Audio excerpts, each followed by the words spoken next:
Bonjour, bienvenue à tous à l'enseigne de Zigzag Café et du café qui va avec, bien sûr.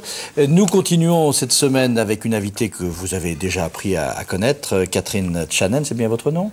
Ça n'a pas changé, ouais. Ça n'a pas changé. Catherine, vétérinaire vaudoise, 30 et quelques, on ne dira pas, si, on peut? Bientôt 9.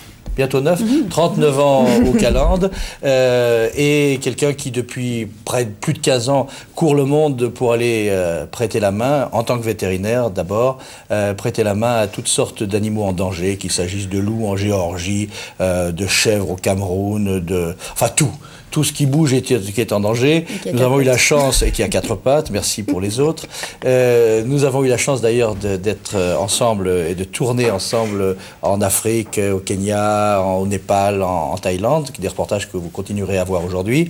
Mais hier, Catherine, et avant même que je ne présente nos autres invités, hier je vous avais proposé de revoir une dernière fois nos amis éléphants, Émilie et les autres, Niro, les éléphants orphelins du Kenya, du parc de Tsavo-Est.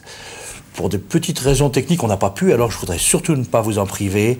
Dernier retour des éléphants orphelins dans le parc de Tsavo à la nuit tombante. Et j'en profite, Catherine, pour dire que, bien sûr, ce travail, je disais hier que nous avions pu l'effectuer grâce à vous, mais c'est surtout grâce aux responsables du camp et grâce à Daphné Sheldrick, qui est la maman des éléphants. C'est elle qui, il y a 13 ans, a commencé cette campagne d'adoption, ou plus exactement de remise dans la nature d'éléphants qui, sinon, étaient promis à la mort. C'est un travail immense dont on a parlé hier. Aujourd'hui, nous serons d'ailleurs toujours avec des éléphants, mais des éléphants d'un autre continent, des éléphants qui ont d'autres mœurs, qui connaissent l'homme depuis plus longtemps. Ce sont les éléphants d'Asie. Mais c'est quelques images encore. Vous les reconnaissez toujours, là, même de nuit? Je les reconnais toujours. Qui sont-ils? C'est toujours Niro. C'est Niro toujours là?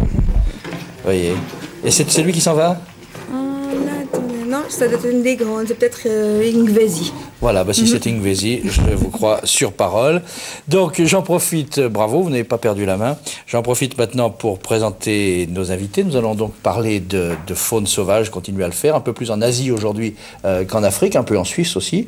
Et c'est sans doute la raison principale de la présence de Fabienne Baronne, qui travaille au WWF Suisse, qui s'occupe de tout ce qui est contact avec la jeunesse, c'est ça en gros. Activité jeunesse. Vous aviez déjà l'année dernière failli être notre invité quand le WWF l'était. Et puis, bon, vous aviez un stage quelque part avec des bêtes.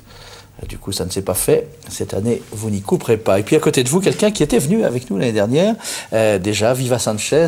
Elle a 15 ans, presque. Elle est pianiste, elle est passionnée d'animaux aussi, ce qui fait que parfois, elle fait se rencontrer les deux. L'année dernière, elle nous avait présenté une œuvre qu'elle avait composée ou à laquelle avait largement mis la main à propos des baleines. Cette année, eh bien, elle nous revient et elle nous parlera des animaux qui continuent à la passionner, puisqu'elle continue à travailler avec vous au WWF, à organiser des stands, des activités avec des jeunes. À votre côté, Catherine, Alain Rodari, c'est quelqu'un qui a beaucoup vécu en Inde, qui désormais guide des voyages en Inde. Autrefois, il s'occupait plutôt des mammifères à 2 pattes, et vous savez qu'en Inde, ils ont aussi des problèmes. Mais désormais, parmi les voyages qu'il organise, il y a aussi des mammifères à 4 pattes. Il nous en parlera, et peut-être aussi de cette difficulté qu'il peut y avoir à s'intéresser à des animaux en péril quand les hommes le sont aussi. Et puis à côté d'Alain, sa fille, Madurai, je t'ai promis de ne pas te poser de questions, Madurai, donc je ne t'en poserai pas. Mais si tu veux parler, tu lèves le doigt et je te donnerai la parole. On est d'accord? Bon, allez. Cela étant, je ne sais pas si parmi vous, quelqu'un a déjà voyagé avec Yeti Airlines. Non? Inconnu. Vous ne connaissez pas Yeti Airlines? Combien ils ont d'avions? 1 ou 2? Écoute, 1,5. Bon, ça se passe au Népal et en votre compagnie, Catherine, nous allons quitter Katmandou pour Meguri. Voilà le guichet de Yeti Airlines. Ça existe, vous voyez. Voici l'avion de Yeti Airlines. Rassurez-vous, nous ne sommes pas sponsorisés par eux. C'était simplement parce que c'est drôle qu'une compagnie s'appelle Yeti Airlines, d'autant que le Yeti est généralement invisible. Et tout de suite, nous partons sud-ouest, dans le fond, vous voyez la chaîne des Himalayas, 6-7 000 mètres, jusqu'à 8 000. Et ici, des plaines qui, il y a un demi-siècle, étaient encore boisées, dans lesquelles la faune sauvage existait. Et puis dans les années 50, elle a été défrichée pour permettre aux hommes de gagner sur la nature. Ici, on est à la limite entre des zones qui sont encore sauvages et d'autres qui sont désormais complètement civilisées, complètement domestiquées par l'homme.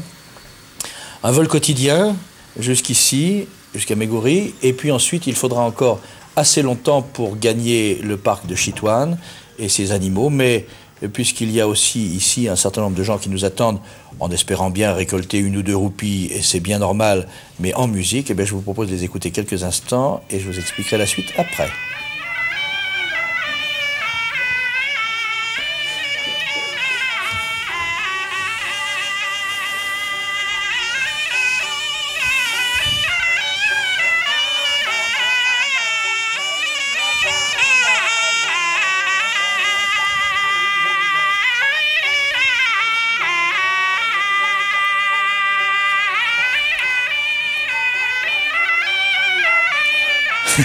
Je sais pas, j'ai l'impression que c'est le fils naturel de Francis Blanche. Vous avez remarqué? Il y a quelque chose, il y a des traits de famille. C'est le Petrocité. Cité. Voilà, et cette fois on est parti en direction du parc de Chitwan, un parc qui est grand comme quoi, le quart de la Suisse, un peu moins, non, c'est pas très très grand en fait, mais c'est vraiment très sauvage. 1000 km². Oui, bon, ça fait moins que ça alors. Et pour y aller, c'est la première fois que vous y alliez, moi aussi, mais vous c'était la première fois, ouais, impression de se voir, ah, regardez cet éléphant. Manifestement, ici, on les utilise autrement. Ce ne sont pas des éléphants sauvages. Les éléphants sont domestiqués, ils travaillent. On en reparlera d'ailleurs tout à l'heure. Impression que vous avez eue de ce parc dont on va largement parler aujourd'hui, puisque c'était les premières images. J'ai eu une impression merveilleuse déjà du Népal, parce que c'est des gens absolument charmants. Quand on voit l'Himalaya avec ce petit avion, évidemment, ça fait rêver, ça fait envie d'aller faire du trekking. Puis quand on arrive dans la région sud, qui est une région subtropicale, on est complètement dépaysé. Et on se dit, là, on est au pays des tigres. Ah, c'est un des derniers parcours, enfin, des derniers endroits au monde, avec quelques réserves d'Inde, Népal, et puis quelques réserves en Asie du Sud-Est, où on trouve des types du Bengale. Donc, c'est très, très impressionnant, très beau, très sauvage. Et ça fait vraiment rêver. Il faut dire que le temps du voyage entre Bangkok, où nous étions quelques jours auparavant, et le Népal, vous aviez rangé sagement votre bistouri dans vos affaires et vous n'avez pas opéré, vous n'avez pas travaillé au Népal, vous êtes contenté d'établir des contacts et d'observer. Je vous propose tout de suite de vous retrouver. Vous arrivez, comme d'habitude, avec un éléphant, mais cette fois à dos d'éléphant, et ça c'est nouveau.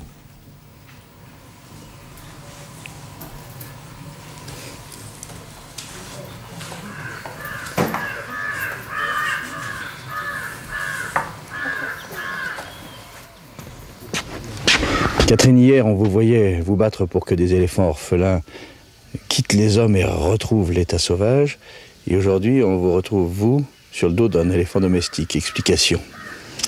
Il ne faut pas oublier qu'on est en Asie, si on n'est plus dans la problématique africaine. Vous savez qu'en Afrique, s'il y a encore certains pays et certains parcs nationaux qui ont assez d'espace pour conserver des éléphants, voire réintroduire des éléphants à long terme, ce n'est pas du tout le cas en Asie. Donc en Asie, il est bien probable que dans le futur, dans un proche futur, la seule façon de sauver les éléphants sera sous forme domestiquée.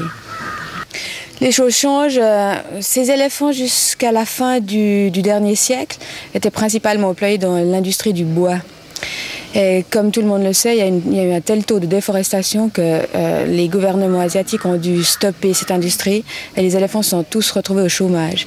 Ce qui fait que des éléphants qui étaient employés toute la journée dans la forêt, qui pouvaient se nourrir dans la forêt, qui avaient des cornacs qui justement pouvaient profiter de cette industrie pour survivre, se sont retrouvés tout à coup sans travail, sans moyen de se nourrir, dans les villes en train de errer, de quémander de la nourriture.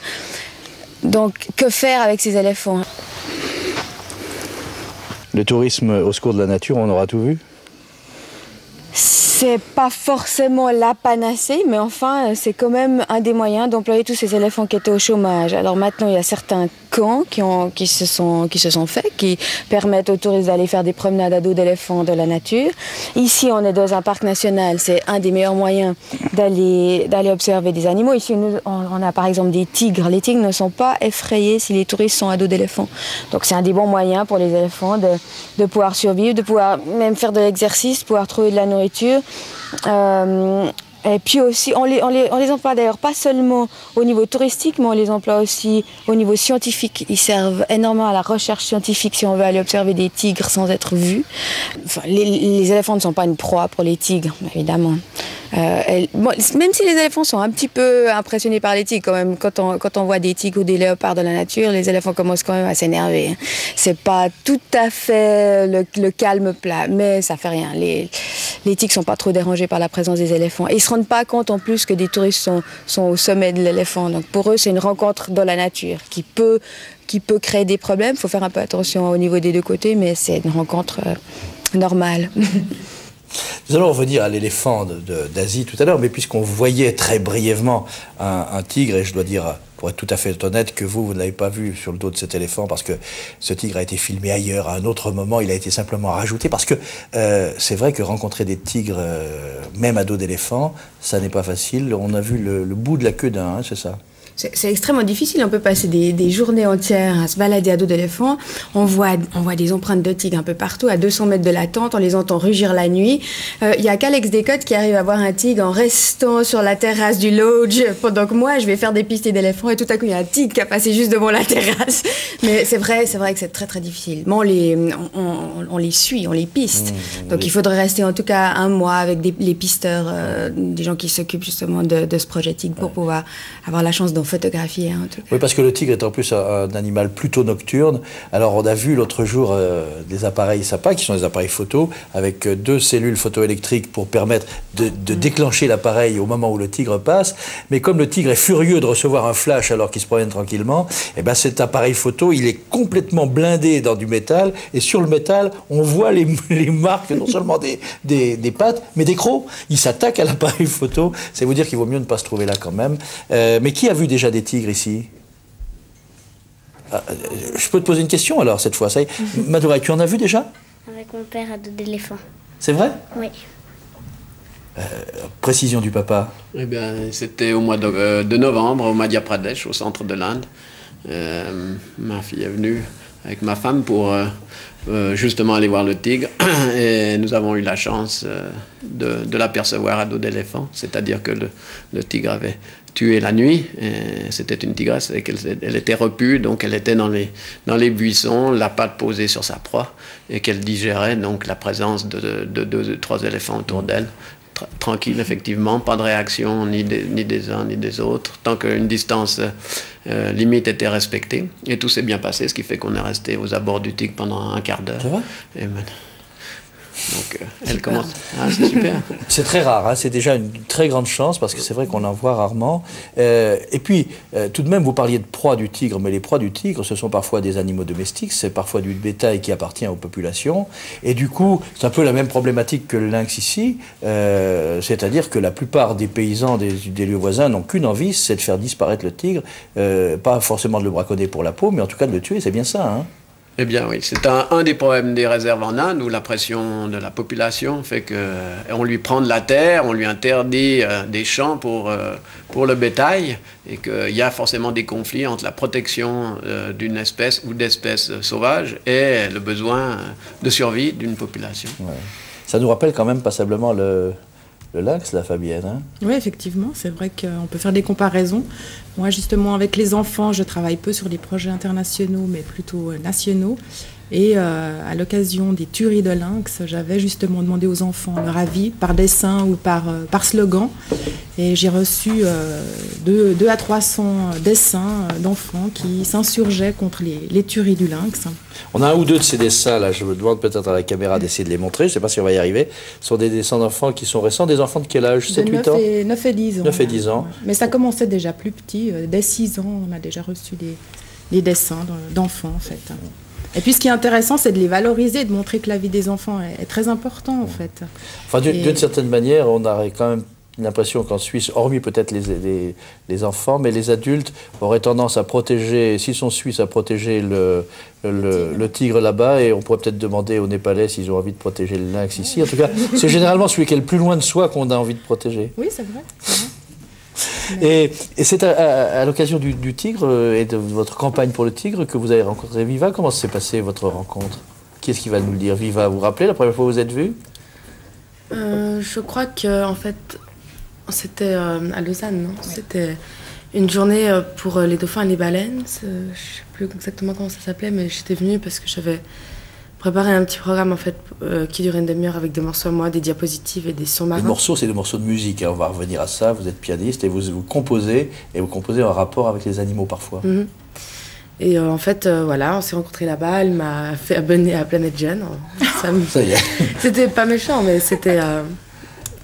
Voilà, elle m'a montré Planet Jeune et j'étais intéressée. Après, je me suis abonnée, puis on est resté un peu en contact. Et entre-temps, depuis lors, vous avez tenu des stands de sensibilisation ensemble? Ouais, une fois, elle m'a envoyé une action. Ça m'a intéressée avec ma meilleure amie. On a préparé un stand, en fait, dans un parc. On a fait dessiner des enfants.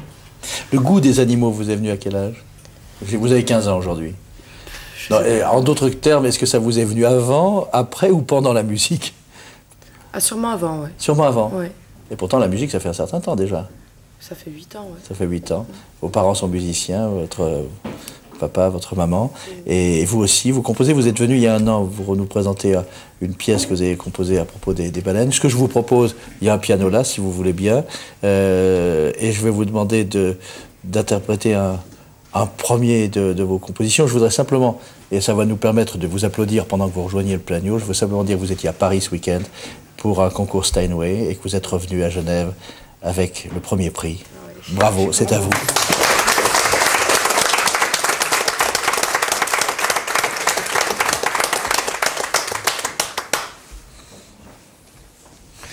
Viva Sanchez.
J'aurais une première question, Viva. Comment arrivez-vous à faire tout ça? L'école, la musique, les animaux? En tout premier, c'est l'école parce que c'est obligatoire. Ensuite, la musique, on essaye, on la place comme on peut. Et les animaux, c'est pour le temps libre, quoi. Il en reste un peu? Oui.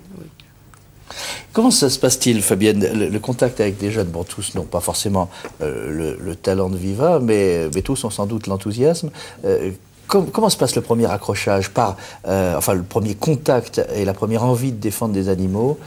C'est parce qu'on a un animal domestique chez soi ou c'est au contraire parce qu'on voit l'image d'un éléphant à l'autre bout de la planète? Ça peut être les deux. Moi, je pense qu'il y a une grande sensibilisation des enfants déjà dès le plus jeune âge, au niveau de la famille, des parents, de l'entourage. Mais après, les enfants sont très curieux, ils participent à des camps où ils lisent le journal, ils voient des émissions à la télévision qui, tout d'un coup, les interpellent et puis ils s'inquiètent, ils posent des questions, ils nous envoient du courrier au VVF pour savoir qu'est-ce qui se passe et qu'est-ce qu'on peut faire en fait. Et c'est là qu'après, on peut leur proposer toute une panoplie d'activités que les enfants peuvent faire et qui sont toujours valorisées pour leur montrer que leur avis est important en fait.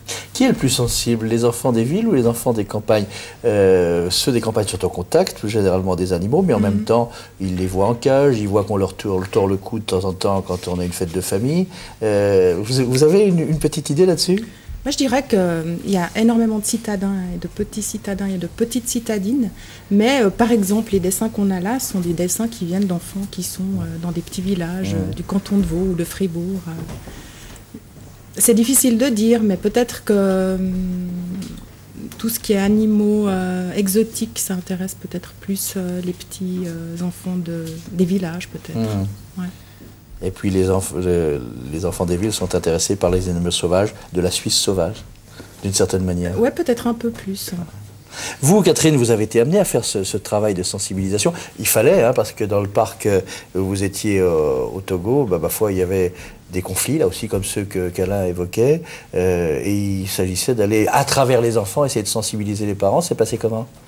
Oui, c'est important les enfants parce que c'est l'avenir du Togo. Ils doivent comprendre. Hein. Et nous, on doit comprendre aussi quand on a un champ et qu'on se fait ravager tout notre champ par un troupeau d'éléphants, c'est catastrophique. Il faut qu'on trouve des fonds supplémentaires, mais qu'aussi quand on met son champ juste sur la voie des migrations ancestrales des éléphants, il faut aussi comprendre que c'est pas forcément de la faute des éléphants. Donc il faut trouver des moyens pour que les uns et les autres puissent survivre.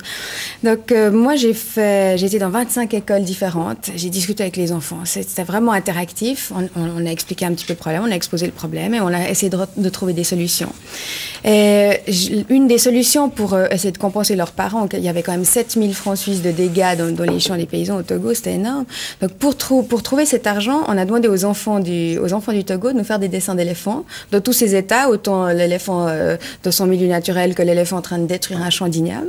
Et j'ai reçu à la fin 521 dessins qu'on a pu faire passer dans le journal de la fondation pour laquelle je travaillais et qui nous a permis de rassembler cet argent pour pouvoir couvrir les frais les dégâts des éléphants. Puis en même temps, une fois qu'on a pu rémunérer les gens, là on a pu s'asseoir avec les chefs de village et les gens dans les villages, puis commencer à discuter du futur, comment on allait s'y prendre dans le futur, parce qu'on n'allait pas évidemment employer ce moyen toutes les années. Donc on a pu après ouvrir le dialogue beaucoup plus facilement, évidemment. Vous, Alain Rodari, je précise que vous êtes le responsable non pas d'une agence, d'un espace voyage où à la fois on peut lire, on peut réserver des passages d'avion, on peut grignoter des choses qui n'ont pas vraiment le goût d'ici. Mais pour parler de lieux comme l'Inde, vous avez d'abord été au contact des hommes, maintenant vous êtes plus souvent, même si ce n'est pas toujours le cas, au contact des animaux. On arrive à expliquer à un paysan indien que la vie des animaux est aussi importante que... Il n'y a pas besoin de leur expliquer, ils le savent. Ils le savent. Oui, c'est, je pense, une notion fondamentale sur le sous-continent asiatique, c'est qu'il n'y a pas de coupure entre les êtres vivants humains et les êtres vivants non humains. Il faut bien savoir que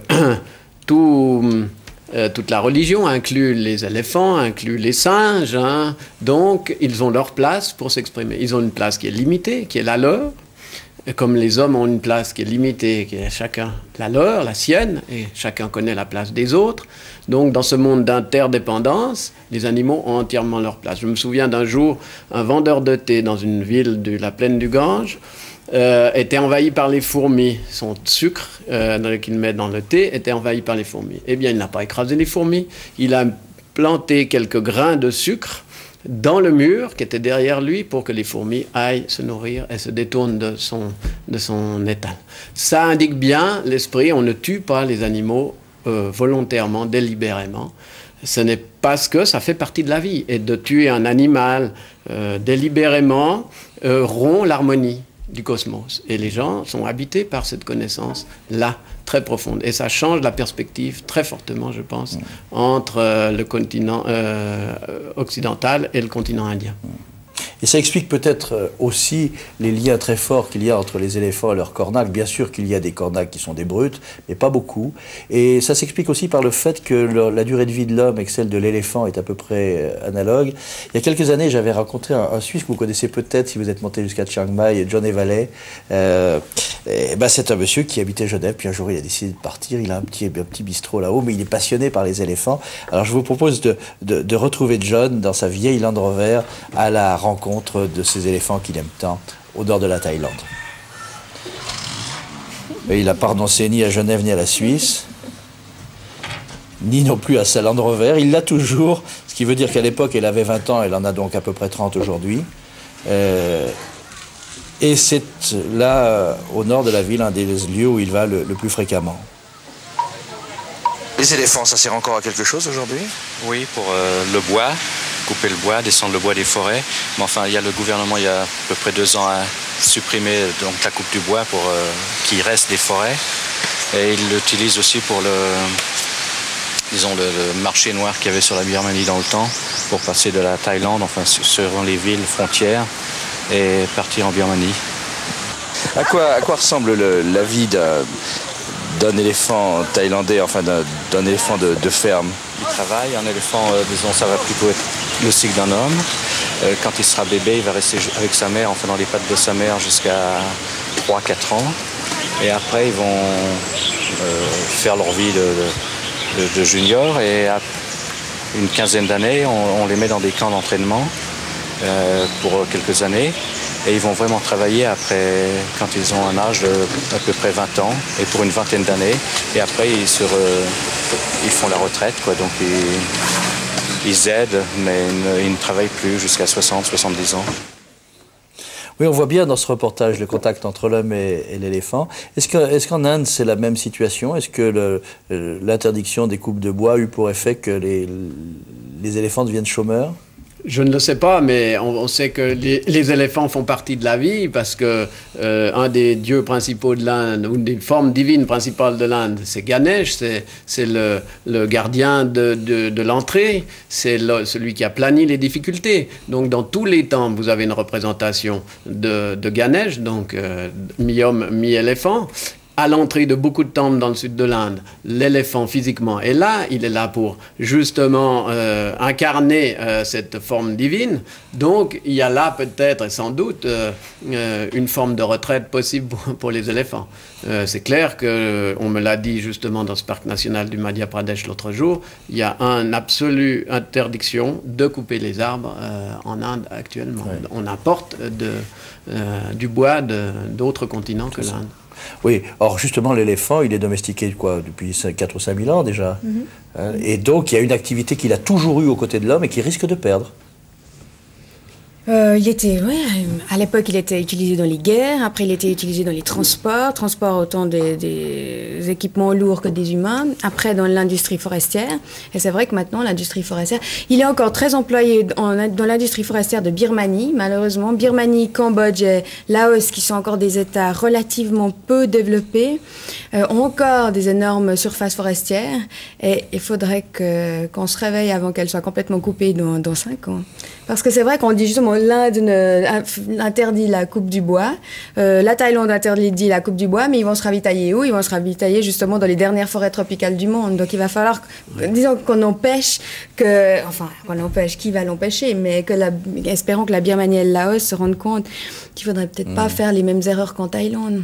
Alors, en Thaïlande, il y a un peu moins de 10 ans que ça a été interdit, et quand on le sait qu'en effet la vie d'un éléphant est celle de l'homme, ça veut dire qu'un certain nombre de cornacs se sont retrouvés, en particulier parmi les jeunes, avec des éléphants qui avaient le même âge qu'eux, une vingtaine d'années, et qui ont encore toute la vie active devant eux.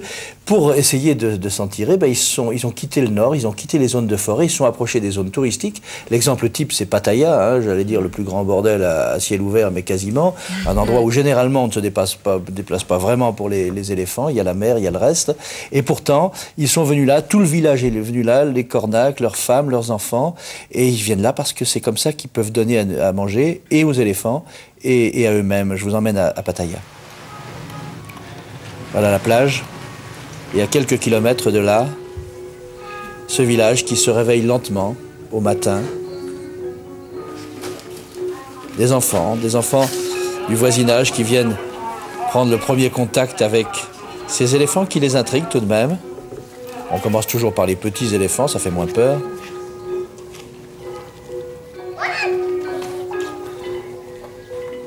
Et puis ces éléphants, ça mange combien? Un adulte, qu'est-ce qu'il mange par jour? Jusqu'à 200 kilos par jour. 200 kilos de verdure? De verdure, d'herbe, de branchage. Bon, les éléphants indiens mangent plus de l'herbe, les éléphants africains mangent des branchages. Et c'est un peu le problème quand ils ont coupé les forêts, c'est qu'ils ont replanté des forêts d'eucalyptus et l'éléphant peut évidemment pas se nourrir d'eucalyptus. Donc, que manger? On voit le bain, là, hier en Afrique, on voyait que le bain était nécessaire pour se protéger des tiques, d'un certain nombre de choses. Là, c'est aussi le cas, si ce n'est que l'eau est un petit peu plus rare. Et surtout, il s'agit de préparer l'éléphant pour son travail. Et son travail maintenant, c'est d'aller le plus propre possible au-devant des touristes, parce que tous ne sont pas occidentaux, beaucoup sont japonais, ils ont un peu peur des animaux, mais ils tremblent à l'idée de monter sur leur dos, mais il faut surtout que ce dos soit très propre. Hein. J'ai remarqué, quand un japonais vient dans un restaurant suisse, il faut que tout soit clean, et ben c'est la même chose à propos des éléphants là-bas.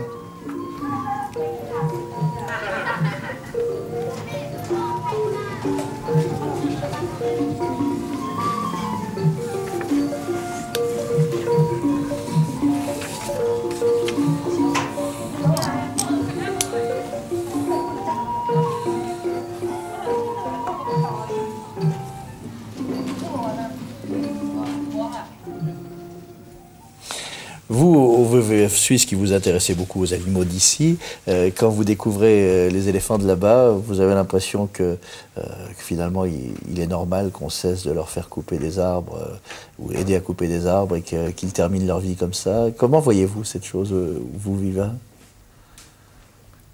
Je sais pas, je pense que c'est assez difficile quand même à gérer pour les habitants. Ils ont besoin de bois, ils ont besoin de plein de choses, donc il faudrait peut-être pas qu'ils replantent des eucalyptus justement, qu'ils replantent des autres espèces d'arbres, mais où ils les prendraient, il faudrait qu'ils viennent dans des pays où il n'y a pas trop de problèmes en fait.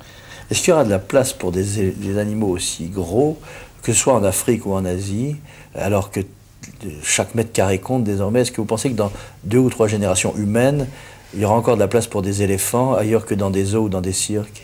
J'espère qu'en Afrique, il y aura encore de la place pour des éléphants grâce à des projets comme Daphne Sheldrick et à des parcs énormes qu'ils ont là-bas. Mais par contre, en Asie, je suis beaucoup plus pessimiste, malgré le fait que j'aimerais ne pas l'être. Il y a tellement peu de surfaces encore protégées. Les surfaces asiatiques protégées, par exemple, en Thaïlande, elles sont 5 à 10 fois plus petites que le parc national de Tsavo en Afrique. Les surfaces sont séparées les unes des autres, ce qui fait qu'il n'y a plus de migration possible entre les animaux, l'augmentation de la consanguinité. Donc ça devient, pour les éléphants d'Asie, en tout cas d'Asie du Sud-Est, il y aura peut-être encore un peu de place en Inde, mais l'avenir est plutôt lugubre. Et c'est pour ça que ça reste important de conserver ces populations d'éléphants domestiqués dans les meilleures conditions possibles, parce que c'est quand même des éléphants semi-domestiqués. Ils n'ont jamais été sélectionnés génétiquement. Ce qui fait qu'ils restent, au niveau génétique, ils restent des animaux sauvages. Alors si par hasard, un jour, dans une forêt, il y a trop de consanguinité au niveau d'un troupeau d'éléphants, on pourrait envisager d'aller faire de l'insémination artificielle, et puis, ou bien de réintroduire quelques éléphants domestiqués dans la faune sauvage. Vous avez déjà fait ça sur des zébus, mais l'éléphant ne doit pas être très simple quand même. Ça ne va pas être évident, mais on faut essayer. Là, il me faudra plus de bottes de paille. Là. Oui, c'est vrai. Je vois ce que vous voulez dire. Écoutez, c'est tout, hein, c'est juste ça. Il y a un endroit là que vous connaissez sans doute, qui est Jaipur, et il y a un reportage de temps présent, on va représenter une brève séquence, mais là on décore les éléphants. On le regarde ensemble et puis vous faites le commentaire, mais là aussi l'éléphant est en danger désormais parce qu'il n'a plus de place dans la ville, presque plus.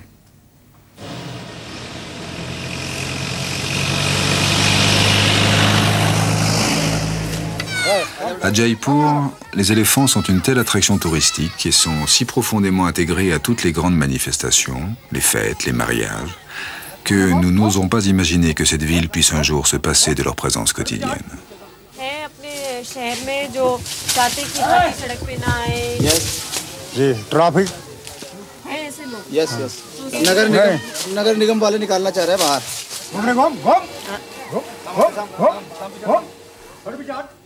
L'éléphant œuvre d'art, vous vouliez intervenir là-dessus, Alain? Oui, parce qu'ils sont encore intégrés, et ils participent au mariage, ils participent à des fêtes qui sont absolument nécessaires à la conservation de l'ordre du monde. En Inde, c'est très important, il faut que les choses soient accomplies et qu'elles soient bien accomplies.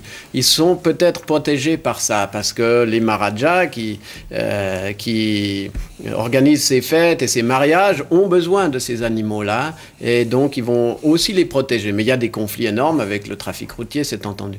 Tous les animaux, chaque année, tous les animaux, au mois de novembre, ceux qui travaillent, les bœufs, les dromadaires, tous les animaux qui servent à la vie domestique s'arrêtent. Ils ont un jour de congé où on leur rend hommage. Et c'est pour ça que les gens qui se sont rendus en Inde ont vu les bœufs, les vaches décorées, peintes, parce que ce jour-là, on ne les utilise pas et on leur rend hommage en leur donnant des guirlandes, en leur offrant des guirlandes, en peignant leurs cornes de manière diverse selon les différentes régions. Mais l'animal, dans l'inconscient collectif de l'Inde et du sous-continent, c'est encore un membre de la vie. Il est essentiel à la vie. Et ce n'est pas une séparation, ce n'est pas une coupure, c'est un élément encore essentiel du fait que encore les gens sont reliés au cycle naturel. Pardon de cette analogie, mais vous avez raison, c'est un membre de la famille, mais dans nos sociétés occidentales, il y a des membres de la famille qu'on a tendance pas à éliminer, bien sûr, mais simplement à repousser parce qu'ils gênent un peu. Je pense aux personnes âgées, c'est quand même des gens très proches de nous. Et bien, petit à petit, on les repousse. Et c'est ce qu'on voit en Asie avec certains animaux. Ils ont beau être quasiment divins, au centre du trafic, au pied d'un feu tricolore, ils sont gênants. Ils sont gênants pour le monde moderne qui pousse, pour l'économie qui pousse, pour l'image d'une réussite qui pousse derrière. Mais il y a de fortes résistances quand même. J'ai vu en 30 ans l'évolution. Il est indéniable que l'espace réservé aux animaux a diminué. Mais prenons l'exemple de la Thaïlande, que vous connaissez aussi sans doute, et de Bangkok et de son trafic énorme. Et ben c'est vrai qu'à Bangkok, il y avait un certain nombre d'éléphants mendiants, c'est-à-dire que des cornacs qui n'avaient pas réussi à trouver un travail auprès du tourisme venaient la nuit dans les rues avec leurs éléphants, récupérer 3 sous pour les nourrir. Depuis le 1er janvier, c'est interdit. Il n'y en a plus. Nous, on a pu encore l'autre soir en filmer. Si vous avez des photos de ça chez vous, gardez-les. Ça va devenir une pièce de musée. Depuis le 1er janvier, un éléphant comme ça est arrêté. Il est ramené à la périphérie et son cornac est frappé d'amende. Regardez, c'est un document qu'on a eu la chance. On a attendu plusieurs heures, jusqu'à plus de minuit, pour avoir ces images. Plus que louches. Dans des quartiers plus que louches où les gens ne se déplacent en effet pas, généralement, pour les éléphants. On voit sur le visage du cornac cette crainte d'être repéré. Et il est là plus pour son éléphant que pour lui. Il vient vraiment faire la manche. Et on est là dans des coins où il y a des petits cabarets, des petits bordels, des choses comme ça. Et c'est drôle parce que vous allez voir l'éléphante ressemble un peu à une vieille danseuse. Elle a encore les fringues d'une danseuse qui repartirait pour la retraite des gens de la nuit. C'est un côté très triste. Que va devenir cet éléphant, celle-ci ou celui-ci ou d'autres? Je pense qu'il va finir comme les autres. Il va disparaître de la ville. Et son cornac va désespérément essayer de trouver une place pour lui, certainement dans un coin touristique. Espérons, dans un coin touristique. Ou mieux, s'il arrive à le faire remonter jusque-là, mais c'est loin, jusqu'à Chitwan. Et on y retourne à Chitwan, en Népal. Et on retourne avec vous à dos d'éléphant. Cette fois, ce n'est plus tout à fait la touriste qui est là, c'est la scientifique qui va au contact des animaux. Et à Chitwan, il y a un animal extrêmement rare aussi, qui est le rhinocéros unicorne. Et pour le rencontrer, ce rhinocéros sans danger, il n'y a qu'un moyen, c'est de faire ce que vous êtes en train de faire, monter à dos d'éléphant et partir. Vous vous rappelez ce matin-là? Très bien, oui. C'était un matin brumeux magnifique. C'est là qu'on a vu nos premières empreintes de tigre, d'ailleurs. On en voit peu, il faut dire. Vous allez voir quelques images, voilà, vous commencez à les voir. Je vous prie d'excuser la qualité du caméraman, mais je peux vous dire que quand on est soi-même assis derrière un éléphant et qu'on tient une caméra d'une main et qu'on essaye de se tenir à la balustrade de l'autre pour ne pas se retrouver chez les rhinocéros, il y a parfois quelques difficultés. Et parfois, tout de même, on arrive à avoir la chance qu'on a là, maintenant. Alors, qui sont ces rhinocéros? Y en a-t-il beaucoup encore? Il y en a très peu. C'est dans les derniers rhinocéros indiens unicornes du monde. Il y en a encore quelques-uns dans une réserve dans l'Assam, dans le nord-est de l'Inde, mais autrement, c'est les derniers qui existent dans le parc de Royal Chitwan. Donc c'est rarissime. C'est aussi une des dernières photos qu'on verra certainement. Ce sera aussi une photo d'archive. Quoique, vu la protection qu'ils ont maintenant, grâce à une organisation qui travaille à leur protection là-bas, leur population est en train d'augmenter. Mais l'éternel risque de ces animaux, c'est la consanguinité. La fragmentation de leur territoire, le trop peu d'individus qui existent au monde et la consanguinité. Mais enfin, espérons qu'ils vont quand même encore augmenter un peu et qu'on aura la chance de les voir encore pendant longtemps. On reparlera de ces problèmes de consanguinité demain avec quelqu'un qui a été votre maître, votre initiateur en la matière. Parce qu'en fait, quand vous avez commencé vos études de vétérinaire, quand vous vous êtes spécialisé, c'était déjà en pensant à cette faune-là. Oui, j'ai fait mes études de médecine vétérinaire pour soigner la faune sauvage et en effet pour soigner les animaux qui étaient menacés d'extinction. Donc j'ai fait une thèse à la fin de mes études pour devenir spécialiste en insémination artificielle, en transfert embryonnaire, que je me suis exercée évidemment sur du bétail local parce que je ne pouvais pas faire ça sur des animaux en voie d'extinction, mais c'était dans le but de sauver certaines espèces qui ne peuvent être sauvées que par ce moyen-là. Parce qu'il faut expliquer la problématique, même si on a des réserves où les animaux sont totalement protégés, ils ne sont pas en assez grand nombre, c'est le cas du tigre à Chitwan, ils ne sont pas en assez grand nombre pour que cette diversité génétique se maintienne. Il faudrait qu'ils puissent aller rencontrer d'autres tigres dans d'autres réserves, mais entre les deux réserves, il y a des routes, il y a des êtres humains, et ça passe pas, ça ne passe plus, ça passe de moins en moins, c'est ça, hein? Alors le moyen, c'est d'essayer de créer des couloirs de migration, mais c'est très compliqué, parce que les gens qui habitent dans ces zones qui permettraient la connexion des réserves, évidemment, ne sont pas d'accord de se déplacer, de céder leur village, ils ont leurs champs, etc. Donc ça devient de plus en plus difficile et on se trouve avec un nombre de tigres, une centaine de tigres, une trentaine d'individus qui sont capables de se reproduire et puis les sœurs, les frères se reproduisent entre eux et puis voilà, ça fait une perte génétique énorme, une augmentation, enfin une diminution du système immunitaire, une augmentation des risques de maladies, diminution de la résistance et puis petit à petit affaiblissement de la population. Je voudrais qu'on montre quelques instants avec vous des images qui sont sans doute moins grandioses, mais qui représentent votre travail de tous les jours. Parce que quand vous allez dans ces coins-là, bien sûr, vous partez à dos d'éléphant, bien sûr, vous essayez de voir les animaux, de les photographier, mais parfois vous partez aussi à pied dans les endroits où il n'y a ni tigre ni rhinocéros, et vous faites votre boulot de photographe témoin. Puis ensuite, vous allez comparer ce que vous avez vu aux certitudes des scientifiques qui sont sur le terrain. Ça va être le cas dans quelques instants. En réalité, vous faites ça pourquoi? Pour votre propre connaissance ou dans un but différent? Bon, c'est toujours passionnant d'observer les animaux, mais je fais ça surtout dans le but, du moment qu'on est en train de créer une association, on va soutenir un certain nombre de projets sur le terrain. Et pour qu'on se comprenne bien avec les responsables de ces projets, il faut que j'aille sur le terrain, que j'étudie la problématique, que j'écoute ce qu'ils ont à me dire, que j'aille faire moi-même ma petite évaluation pour voir où on en est. Si on parle de braconnage, il faut que j'aille voir si par hasard, si ce qu'ils disent est réaliste, ou bien si je rencontre un troupeau de zébus au milieu du parc, je me dis bon, là il y a vraiment un problème. Bref, j'évalue la situation par moi-même et en discutant avec les guides locaux, avec les scientifiques locaux, on arrive ensemble à mettre des projets sur pied, des projets de soutien qu'on peut faire ensemble. Moi ici à rechercher des fonds et eux sur le terrain à appliquer, faire leur travail de conservation. Vous êtes bien accueillis, là on vous voit avec deux des principaux responsables du parc. Qui reçoivent-ils? Une occidentale riche, une touriste de passage ou une consoeur vétérinaire et scientifique?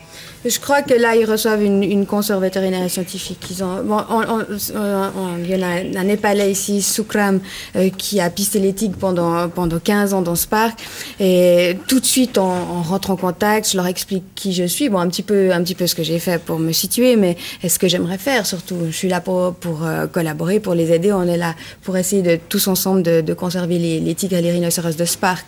Donc automatiquement, après un quart d'heure de discussion, ils ont compris que j'étais ni une riche touriste, ce qui ne serait évidemment pas le cas, ni quelqu'un qui est juste là pour observer les beautés de ce parc, mais vraiment pour qu'on essaye de travailler en commun. Est-ce que je peux vous raconter une histoire, vous raconter ce que j'ai fait pendant que vous étiez avec les scientifiques? Non, je trouve que vous avez encore fait. Non, mais c'est tout à fait édifiant. C'est pas bon marché d'aller jusqu'au Népal. Le fait de passer ne serait-ce qu'une nuit dans un lieu comme ça n'est pas bon marché non plus. Sauf pour des scientifiques, mais enfin pour des touristes. Et quand on y était, vous avez peut-être remarqué qu'il y avait un monsieur d'un certain âge. Il était suisse, ça vous l'avez pas vu. Il avait 50 ans. Il se promenait avec une jeune femme thaïlandaise qui était quand même un peu plus jeune. Et il avait toujours l'air blasé. On était devant les rhinocéros, devant les tigres, ou pas loin des tigres, et il regardait ça avec un œil un peu, oui, tiens. Et quand vous discutiez au lodge avec les scientifiques, je suis allé, moi, lire le livre d'or de ce lodge étonnant où on peut vivre au milieu des animaux. Et ce monsieur avait mis son nom, avec une petite particule, son adresse, et son commentaire était le suivant: as usual, comme d'habitude. Être à ce point-là blasé, à la Rodari. Oui, c'est terrible pour lui, oui. C'est terrible. On le plaint profondément. Oui, non, laissons la place à ceux qui ont l'enthousiasme, et il y en a plein. Hein, on en a l'exemple ici. Non, hélas, il y a des personnages comme ça, mais il y a beaucoup de gens qui sont passionnés, au Népal, comme en Suisse, comme dans le monde entier, qui sont prêts à défendre l'équilibre naturel. Je pense qu'on a là des bons exemples. Vous, Viva, vous êtes allé au contact de la faune sauvage, ou c'est plus raisonné et intellectuel votre combat? C'est plus raisonné parce que je suis jamais allée faire un voyage pour voir des animaux sauvages. J'espère que ça va m'arriver parce que ce sera génial. Mais j'ai un chat chez moi, je sais, enfin j'aime les animaux quoi. C'est vrai que c'est plus en voyant les animaux là-bas, je me dis j'ai envie de sauver ceux qui sont là-bas. Je vois pas souvent ceux qui sont ici, mais c'est peut-être parce qu'ils sont plus extraordinaires. Ouais.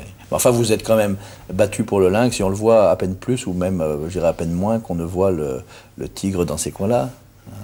Ouais.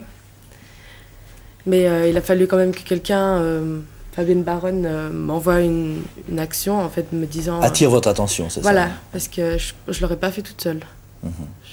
Mais il y a beaucoup d'enfants qui le voient tout seuls, c'est vrai. Je reçois régulièrement du courrier d'enfants qui sont choqués par les massacres de baleines dans les îles Féroé ou même ici par les tueries du lynx. Alors certains, peut-être, ont aussi Internet, voient des choses sur Internet, enfin bref, mais il y a beaucoup d'enfants quand même qui réagissent et qui demandent mais qu'est-ce que fait le WWF, qu'est-ce qu'on peut faire pour sauver ces animaux? Alors le WWF, justement, c'est à lui qu'on doit quelques images que vous allez voir maintenant. C'est rare.